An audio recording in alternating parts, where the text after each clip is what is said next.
kita bicara pengurangan anggaran untuk PEN itu pasti akan berdampak ya Mbak ya.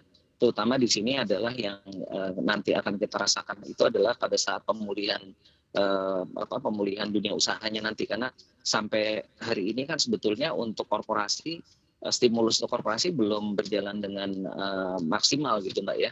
Jadi masih sedikit sekali yang bisa diberikan kepada korporasi. Jadi kalau untuk korporasi saya rasa kondisinya ya akan semakin berat begitu. Tapi ini sebenarnya kembali lagi kepada PPKM-nya Mbak. Jadi kalau PPKM-nya ini memang nanti bisa selesaikan lebih cepat gitu ya, PPKM-nya berkurang, tentunya ini akan bisa membalance dari stimulus yang berkurang itu begitu. Kira-kira seperti itu Mbak.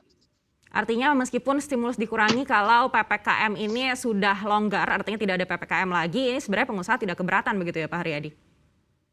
Ya, yang penting adalah di PPKM ini harus cepat dilonggarkan, dan ya penanganan pandeminya juga harus segera diintensifkan secara maksimal ya. Kalau selama 3T-nya vaksinnya itu masih bermasalah ya, ini kan kecenderungan PPKM jalan terus begitu.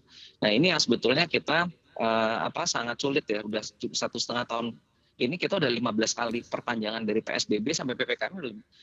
Kami menghitung 15 kali nih Mbak. Jadi kalau terus-terusan seperti ini ya, seberapapun juga stimulus yang disiapkan kelihatannya akan berat ya, karena ekonomi kan tidak berjalan gitu. Baik Pak Haryadi, tapi kalaupun PPKM ini dilonggarkan dan stimulus dikurangi seperti yang tadi Anda sampaikan, apakah ini akan merata, akan memberikan pertumbuhan yang lebih baik untuk seluruh sektor pelaku usaha, atau memang ada sektor-sektor tertentu yang memang akan tetap terdampak begitu karena sudah cukup dalam terkoreksi?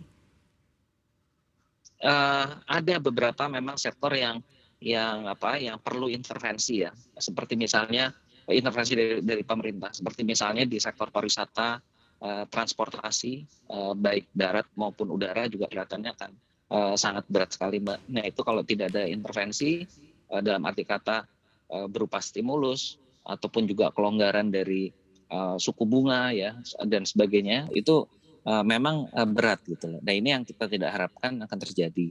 Nah sehingga fokus kami sekarang ini sebetulnya adalah bagaimana mengupayakan supaya membantu pemerintah ya, mengupayakan supaya cakupan daripada penanganan pandemi ini 3T dan vaksinnya itu bisa berjalan lebih cepat lagi sebetulnya itu. Karena kita harapan kita satu-satunya ini pengendalian dari pandemi. Tanpa pandeminya ini bisa kita atasi ya selalu akan terjadi perpanjangan PPKM.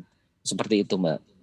Baik Pak Haryadi, kalau kita lihat saat ini kan sebenarnya vaksin masih terus berjalan begitu ya. Bahkan kalau di DKI Jakarta kita lihat ini angka vaksin ini sudah cukup tinggi begitu dibandingkan dengan sebelumnya begitu. Dan 3T ini yang masih terus diupayakan pemerintah. Tapi selain upaya-upaya ini sebenarnya apa saja sih ekspektasi pengusaha terhadap penanganan pandemi? Iya, tentunya selain itu kita berharap bahwa dari sisi belanja pemerintah ini juga tetap harus dijaga sebetulnya Mbak ya. Jadi belanja ini kan sekarang ini trennya memang akan dikurangi, defisit itu menjadi kembali 3% di tahun 2023. Tentunya hal tersebut adalah sangat positif ya, artinya memang mau arahnya ke sana. Tapi kalau kita nanti melihat kontraksi ekonominya ini masih terjadi tekanan, menurut saya memang harus ada agak dilonggarkan defisitnya begitu, sehingga memberikan ruang kita untuk bergerak itu menjadi lebih baik.